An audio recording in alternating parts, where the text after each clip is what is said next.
आंखों में नींद बहुत है पर सोना नहीं। यही समय है कुछ कर दिखाने का, इस समय को खोना नहीं। बहुत बहुत स्वागत है आप सभी का हमारे चैनल पे। जितने भी विद्यार्थी क्लास 10th में हैं और मेरे प्यारे बच्चों 11 मार्च को सामाजिक विज्ञान का पेपर देने वाले हो, उनके लिए सामाजिक विज्ञान का 100% वायरल पेपर लेकर के आ चुका हूं। और बच्चों इस वीडियो के माध्यम से मैं आप सभी को इस पूरे पेपर का A to Z full solution, वो भी बोर्ड एग्जाम की कॉपी पर बताने वाला हूं। और बच्चों एक बात मैं पूरी गारंटी के साथ बोल सकता हूं कि जो भी बच्चा ईमानदारी से इस पूरे वायरल पेपर का सॉल्यूशन एंड तक देख लेता है, तो मेरे प्यारे बच्चों सामाजिक विज्ञान में आप सभी लोग एक कदम 70 में 70 नंबर फोड़ करके आओगे। इस बात की 100% गारंटी है। 100% पूरा पेपर लीक करने वाला हूं। जैसा कि मैंने आप सभी का चित्रकला का पेपर लिख किया, इसी प्रकार से मेरे प्यारे बच्चों आज के इस वीडियो के माध्यम से सामाजिक विज्ञान का पूरा पेपर लिख करने वाला हूं। और 10 नंबर का जो मानचित्र आता है, बहुत सारे बच्चे इस बात के लिए परेशान हैं कि मानचित्र कैसे भरें, कैसे क्या करना है, सब कुछ मैं आप सभी को पूरा तरीका से बताऊंगा। बस ये पेपर तैयार कर लो, अंत तक देख लो भाई। कोई माई का लाभ का एक भी नंबर नहीं काट पाएगा, इस बात की पूरी गारंटी है। और अब की बार हर मेरा प्यारा बच्चा, अब की बार हर पेपर में एक कदम 70 में 70 नंबर फोड़ करके आना है। अंत भला तो जग भला, अंतिम पेपर है। एक कदम धुआंधार बैटिंग करके आना है, एक कदम इंडिया टीम के जैसे, समझे ना प्यारे बच्चों। आइए बच्चों बिना टाइम को वेस्ट किए एकदम सेशन की शुरुआत करते हैं। और कॉपी कैसे लिखना है, क्या तरीका अपनाना है, पूरा तरीके से बताऊंगा, परेशान मत होना। सबसे पहले मेरे प्यारे बच्चों आप इस पूरा पेपर को तैयार करके चले जाइए। क्या है क्वेश्चन, जरा ध्यान से समझिएगा। एक एक क्वेश्चन को एक कदम डिटेल में पढ़ने का पूरा प्रयास करेंगे, जरा ध्यान से समझो। तो थोड़ा सा हम इसको जूम आउट कर लेते हैं, आराम से पूरा क्लियर क्वेश्चन दिखेगा, कहीं भी भटकने की आवश्यकता नहीं है सॉल्यूशन के लिए। सबसे पहले बात करेंगे खंड अ में जितने भी यहाँ पे बहुविकल्पी क्वेश्चन पूछे गए हैं, आराम से सॉल्व करते हैं। उसके बाद खंड ब का भी सॉल्यूशन देख लीजिएगा।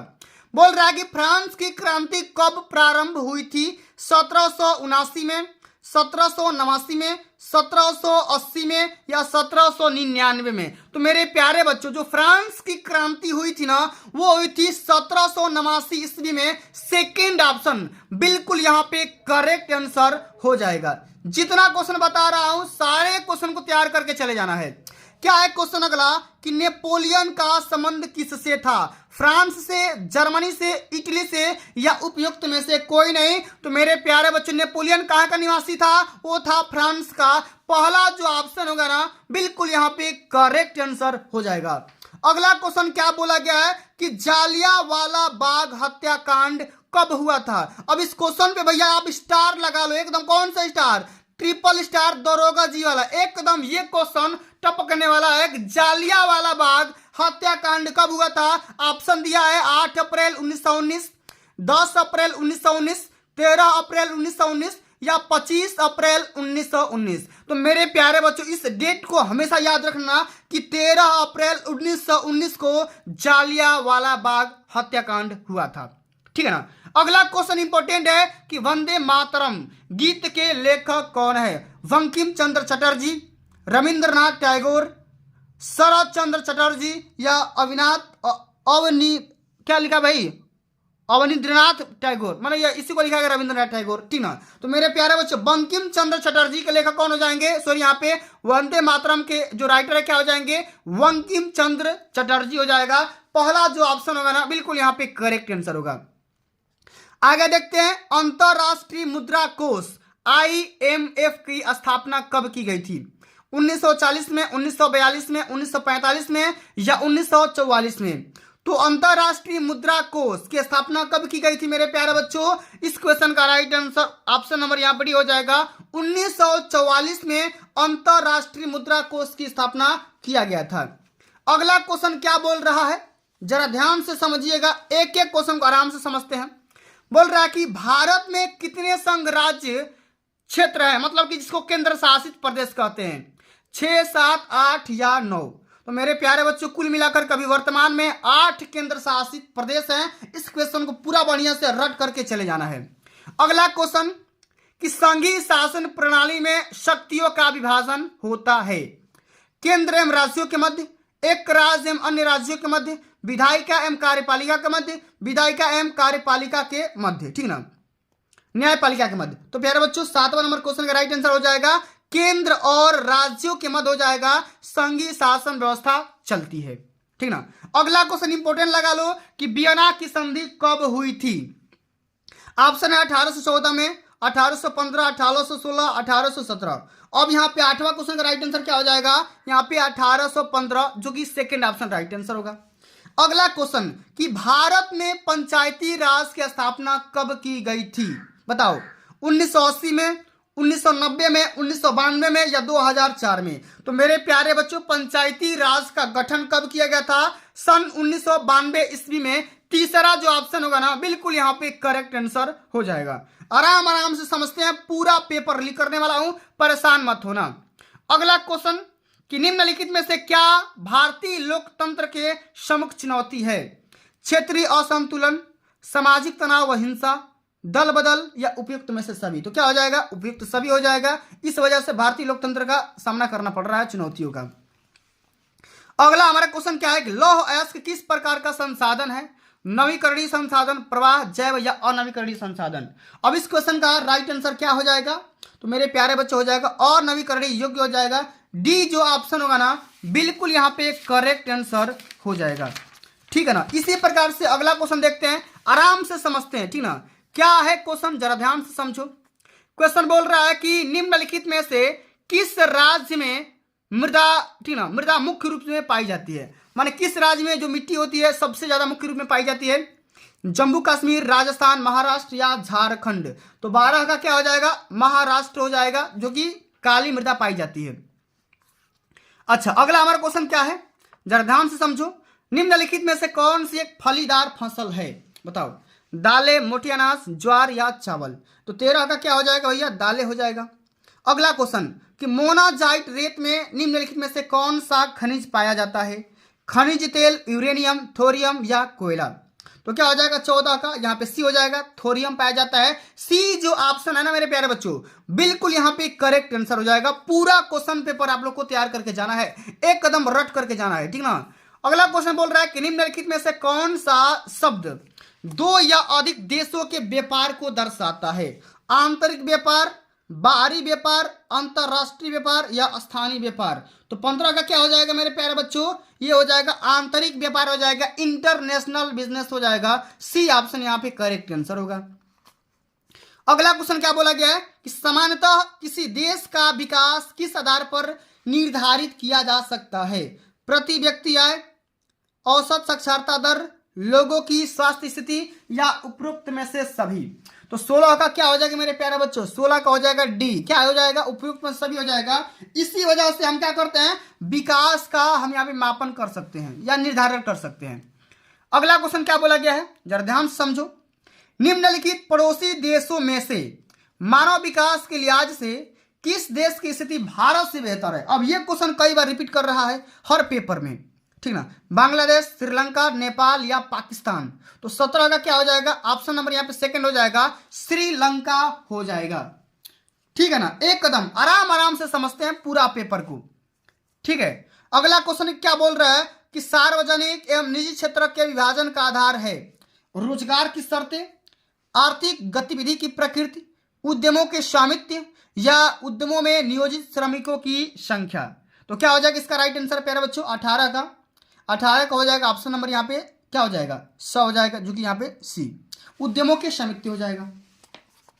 अगला क्वेश्चन क्या बोला गया, स्वयं सहायता समूहों में बचत और ऋण संबंधी अधिकार निर्णय लिए जाते हैं, किसके द्वारा लिए जाते हैं आपको बताना है, ठीक है ना। बैंक के द्वारा, सदस्यों के द्वारा, ठीक है ना, या गैर सरकारी संस्था के द्वारा, या उपयुक्त में से कोई नहीं। तो किसके द्वारा लिया जाता है, जो भी उसमें सदस्य होते हैं उनके द्वारा लिया जाता है, ठीक ना। चलिए अब अगला हमारा क्वेश्चन क्या पूछा गया है, एक वस्तु का अधिकांशतः प्राकृतिक प्रक्रिया से उत्पादन किस क्षेत्र की गतिविधि है, ये आपको बताना है। तो क्या हो जाएगा, प्राथमिक, द्वितीयक, तृतीयक या सूचना प्रौद्योगिकी। क्या हो जाएगा, ये हो जाएगा प्राथमिक, क्या हो जाएगा, प्राथमिक हो जाएगा, जो कि किससे प्राप्त हो रहा है, प्राकृतिक से प्राप्त हो रहा है, ठीक ना। इसी प्रकार से सारे मैंने एमसीक्यू बता दिया।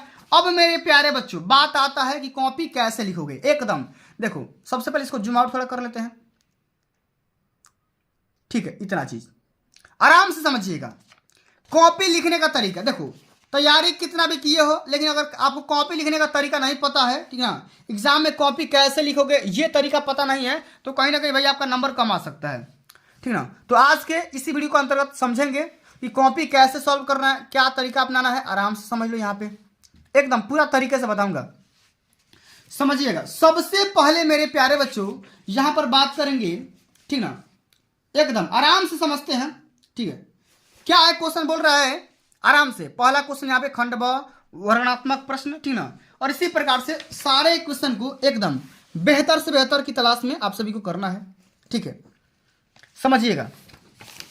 तो कॉपी इस प्रकार से लिख देंगे, कहीं से कोई दिक्कत नहीं होगा। ब्लू और ब्लैक पेन के कॉम्बिनेशन के साथ में देख रहे हैं ना कितना बढ़िया से कॉपी को लिखा गया है, ठीक ना। इतना बात समझ में आ गया। अब चलिए बात आता है कि भाई अब इसका सोल्यूशन पार्ट बी का भी सोल्यूशन तो हमको देखना है, ठीक है। पार्ट बी का सोल्यूशन आप यहाँ पे देख सकते हैं, ये वाला पेपर पहले ले लेते हैं भाई, ठीक है। सबसे पहले पेपर को ले लेते हैं, ठीक है। यहाँ पे देखो पेपर पार्ट बी, ठीक ना। अब यहाँ पे देखो ये क्वेश्चन 50 नंबर का पूछा जाता है। इसमें क्या बोला गया है, 18वीं शताब्दी के अंत में भारत से कपड़ा निर्यात में गिरावट क्यों आई थी, 2 कारण लिखना है।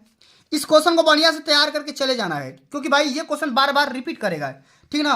परेशान मत होना, पूरा तरीके से बताऊंगा, ठीक ना, पूरा सोल्यूशन के साथ बताऊंगा, ठीक ना। या तो ये भी करना है 19वीं शताब्दी के दौरान अंतर्राष्ट्रीय अर्थशास्त्रियों के द्वारा बताए गए कोई 2 प्रवाहों के बारे में स्पष्ट करना है। तो क्या करेंगे जरा ध्यान से समझिएगा, एकदम समझो। यहाँ पे इसमें लिखेंगे कि 18वीं शताब्दी के अंत तक भारत में सूती कपड़ों का आयात नगण्य था। जैसे ही भारत से कच्चे माल कपास निर्यात बढ़ा, कच्चे कपास की कीमत बढ़ गई। और दूसरा लिख देंगे कि भारत में बुनकरों के पास आपूर्ति की कमी थी और वे अत्यधिक कीमतों के पर कच्चा कपास खरीदने के लिए मजबूर थे, ठीक है ना। इस प्रकार से इस क्वेश्चन का राइट आंसर कर देंगे, एकदम पूरा नंबर यहाँ से चौका स्टाइल में पा जाओगे। अगला क्वेश्चन क्या बोला गया कि भारत में राजनीतिक क्षमता के विकेंद्रण के पीछे का क्या मूल सोच थी।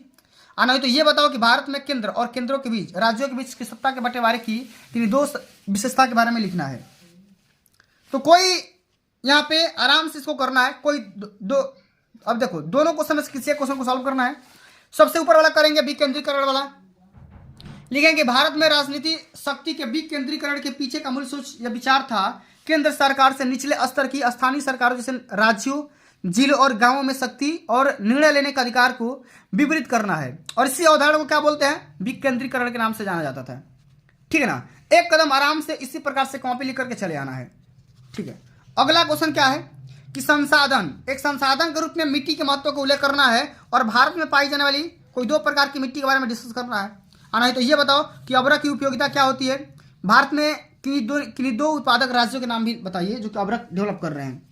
तो सबसे पहले इस क्वेश्चन कैसे करेंगे, सबसे पहले ध्यान से समझिए, एक कदम बेहतर से बेहतर की तलाश में समझो। लिखेंगे अब्रक का इस्तेमाल, अब्रक के छोटे छोटे टुकड़े रबड़ उद्योग में, रंग बनाने में, मशीनों में चिकनाई देने के लिए, मान पात्रों की सजावट एवं विद्युत उद्योगों में काम आता है। और पवन मापी यंत्र तथा उत्तम कोटि के दर्पण अब्रक की सहायता से बनाए जाते हैं। कौन कौन से 2 राज्य हैं जो कि अब्रक डेवलप कर रहे हैं, उत्पन्न कर रहे हैं, एक तो भैया आंध्र प्रदेश, दूसरा राजस्थान हो जाएगा, ठीक है ना।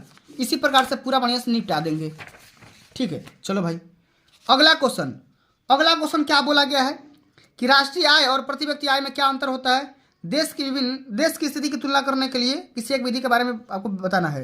नहीं तो ये बताओ कि विदेशी व्यापार से आप क्या समझते हैं, विदेशी व्यापार को अनुकूल बनाने के लिए कोई 2 सुझाव लिखिए। तो हम यहाँ पे समझेंगे राष्ट्रीय आय क्या होता है, ठीक ना, समझो यहाँ पे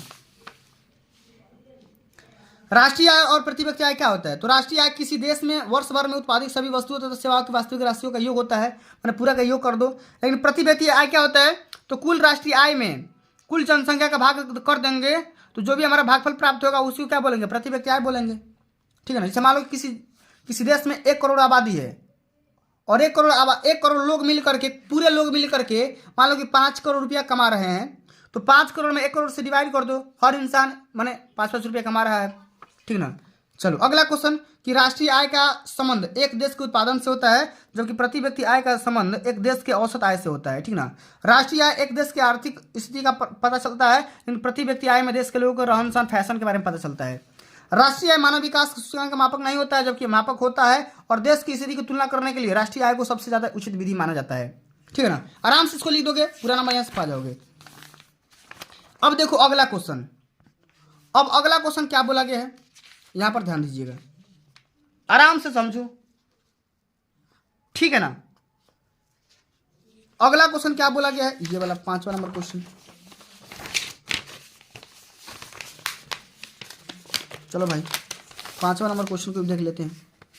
महात्मा गांधी जी के द्वारा चलाए गए 3 सत्याग्रह आंदोलनों का विश्लेषण करना है, नहीं तो असहयोग आंदोलन कब चलाया गया था, इस आंदोलन के क्या कारण थे, इसके बारे में लिखना होगा, ठीक ना।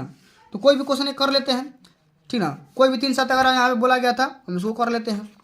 सत्याग्रह का अर्थ क्या होता है, सत्याग्रह के विचार का मतलब होता है सत्य को ही अपनी शक्ति बना करके अन्याय के खिलाफ आवाज उठाना, ठीक है ना। सत्याग्रह सत्य की शक्ति में विश्वास मानता है, और महात्मा गांधी का मानना था कि हम गलत नीतियों के बिना बल प्रयोग के उनका विरोध करेंगे और हमेशा सत्य और अहिंसा का पालन करेंगे, ठीक है ना। इसमें 3 सत्याग्रह आंदोलन के बारे में लिखना है। सबसे पहले चंपारण, गुजरात और अहमदाबाद, तीनों 1916 में, एक 17 में, एक 18 में हुआ था, तीनों लगातार 3 साल में हुआ था, ठीक है ना। तब चंपारण सत्याग्रह कब हुआ था, 1916 ईस्वी में गांधी जी ने बिहार के चंपारण क्षेत्र का दौरा किया और वहाँ के किसानों को दमनकारी बगान, ठीक ना, व्यवस्था के खिलाफ सत्याग्रह करने के लिए प्रेरित किया। इसी प्रकार से गुजरात वाला भी लिख देंगे कि 1917 ईस्वी में गुजरात के खेड़ा जिले में किसानों की मदद करने के लिए सत्याग्रह किया गया, क्योंकि फसल खराब हो जाने और प्लेग की महामारी के कारण किसान लगा नहीं चुका पा रहे थे, जबकि सरकार उनसे जबरन वसूल कर रही थी टैक्स, ठीक है ना।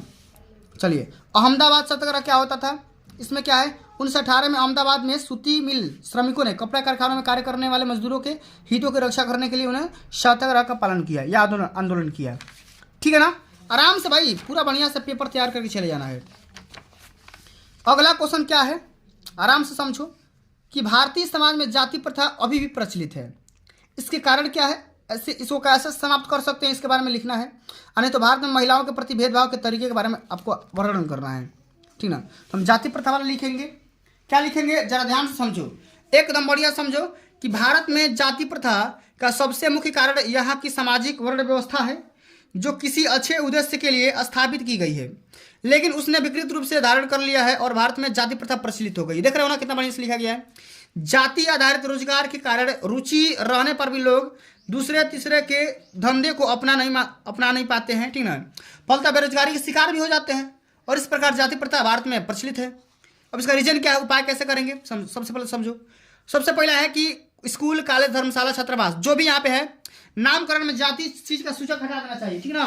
मैंने नामकरण में भाई जाति, मैंने ये मत सोचो कि मैं इस कास्ट का हूँ, उस कास्ट का हूँ, इस धर्म का हूँ, ये सब हटा दो, फेंक दो। अगला लिखेंगे कि जाति संगठन परिचय सम्मेलन पर कानूनी प्रतिबंध लगा देना चाहिए, ठीक ना, इस प्रकार से निपटा देंगे। अब देखो अगला क्वेश्चन बोला गया गन्ने की खेती करने के लिए उपयुक्त भौगोलिक परिस्थितियों के बारे में डिस्कस करना है, ठीक ना, और किन्हीं 3 उत्पादक राज्यों के बारे में आपको डिस्कस भी करना है, ठीक ना। चलिए ध्यान दीजिए, तो आराम से इसको कर लेंगे, कहीं से कोई दिक्कत नहीं आएगा ना। गन्ने की खेती करने के लिए उपयुक्त भौगोलिक परिस्थितियों के बारे में डिस्कस करना है, और भारत में कौन सा ऐसा राज्य है जो किसका डेवलप ज्यादा कर रहा है, मुख्य शहरों से क्या समझते हैं, इसे रोकने का क्या 4 उपाय लिखना है, आराम से भाई निपटारा कर दोगे। देखो यहाँ पे कुछ नहीं आएगा ना, एकदम ये ट्रिक अपना लेना है, समझो। सबसे पहले समझो भू क्षर, भू माने भूमि, आज क्षर माने नुकसान हो जाना, माने भूमि का नुकसान हो जाना। अब भूमि कैसे नुकसान होता है समझो, प्रश्न समझो।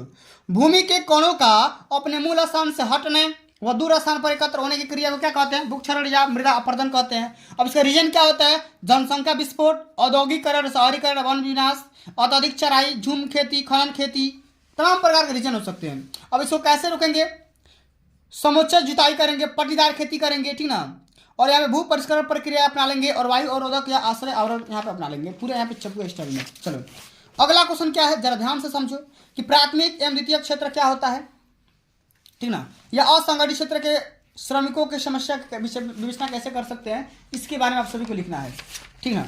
सबसे पहले यहाँ पे समझो प्राथमिक क्षेत्र क्या होता है, माने जो प्रकृति से चीज प्राप्त करते उगाते हैं, उसी को हम क्या बोलते हैं, प्राथमिक क्षेत्र। प्राथमिक क्षेत्र अर्थव्यवस्था का वह क्षेत्र होता है जो प्राकृतिक संसाधनों पर सीधा उपयोग करता है।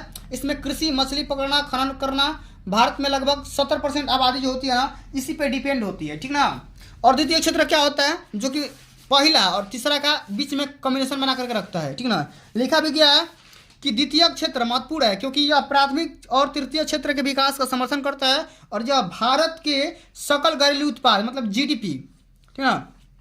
और रोजगार टोकरी में भी महत्वपूर्ण योगदान देता है। यह भी प्राथमिक क्षेत्र के उत्पादों को उपभोक्ता उपयोग योग्य उत्पादों में परिवर्तन करने में मदद करता है। ठीक ना, इस प्रकार से कर देंगे। अब मेरे प्यारे बच्चों बात आता है यहाँ पे मानचित्र। अब मानचित्र कैसे भरोगे जरा ध्यान से समझिएगा, एकदम समझो। सबसे पहले समझो मानचित्र कैसे भरोगे, ठीक ना।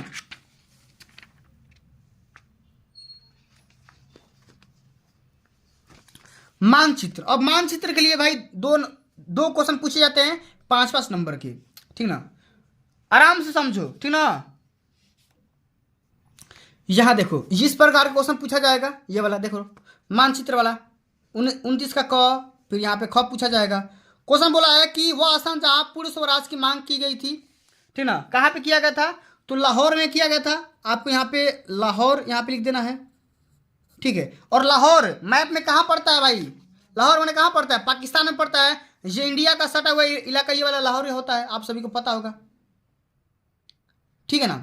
चलिए अगला क्वेश्चन है कि वह स्थान जहाँ किसी घटना के कारण महात्मा गांधी ने असहयोग आंदोलन स्थगित कर दिया था, कहाँ पे किया था भाई, चौरी चौरा। कहाँ पे, चौरी चौरा। अब बता दो चौरी चौरा कहाँ पे है, गोरखपुर में है। ये कहाँ पे है, यूपी में, ठीक ना। वह स्थान जहाँ 1920 में कांग्रेस का अधिवेशन हुआ था, उस स्थान का नाम लिखिए, कलकत्ता। कहाँ पे हुआ था भाई, कलकत्ता, ठीक ना। आंसर बता दे रहा हूँ, मैप में फिलअप कर लेना। वह स्थान जहाँ सूती मिल श्रमिकों ने सत्याग्रह किया था, उस स्थान का नाम है अहमदाबाद। क्या नाम है, अहमदाबाद। अहमदाबाद कहाँ पड़ता है, गुजरात में पड़ता है ना, एकदम चप्पू एक्शन में छाप देना। अगला क्वेश्चन है कि वह स्थान जहाँ सर्वप्रथम नमक बनाया गया था, तो भैया उस स्थान का नाम है दांडी। क्या नाम है, दांडी नाम है, क्या है, दांडी है, ठीक है। चलो इसी प्रकार से 29 का जो ख आता है ना, एक कदम यहाँ पे देखो 29 ख, भारत के किसी एक परमाणु ऊर्जा केंद्र का नाम लिखिए। क्या है,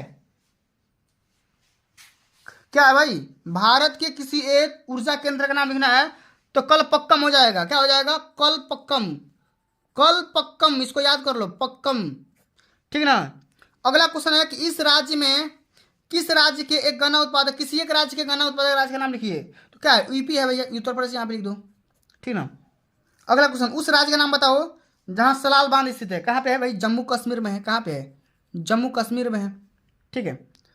दक्षिण भारत की एक नदी का नाम आपको लिखना है, कावेरी नदी है, कावेरी नदी यहाँ पे एकदम लिख दो यहाँ पे, और इसको मैप में दर्शा देना।